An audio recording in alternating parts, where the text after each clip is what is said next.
mais je l'assume complètement.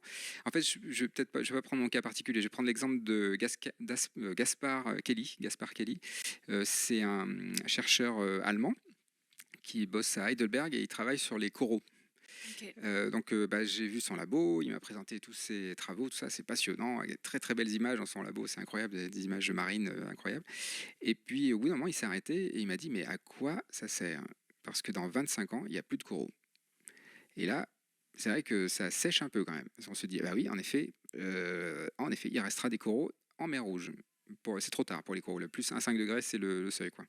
Donc là, on se dit, bah oui. Donc, en fait, quand on est chercheur et qu'on commence à se poser ces questions-là, eh ben, évidemment qu'on se dit, mais est-ce que je mets mon énergie? J'adore mon projet de recherche, ça marche super bien, je publie super bien, je tique tous les critères de la performance très bien.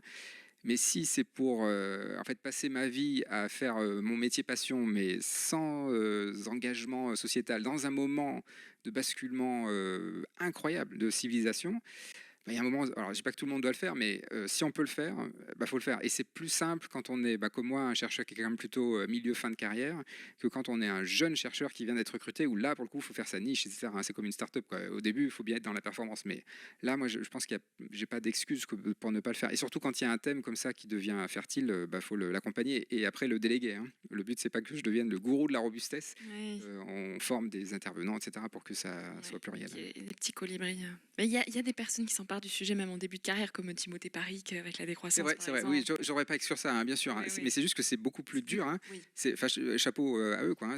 C'est un peu comme les déserteurs des écoles d'ingénieurs. C'était qu'au tout début, hein, il y a quelques années, c'était, je ne vais pas trop les catégoriser, mais des gens qui avaient quand même des filets de sécurité, qui avaient une famille qui était derrière eux, etc. Maintenant, on voit des déserteurs qui sont des jeunes qui n'ont vraiment aucun filet de sécurité et qui désertent quand même les écoles d'ingénieurs. Et alors là, on se dit, ah, là, on arrive au cœur du système, là, quand même. Oui.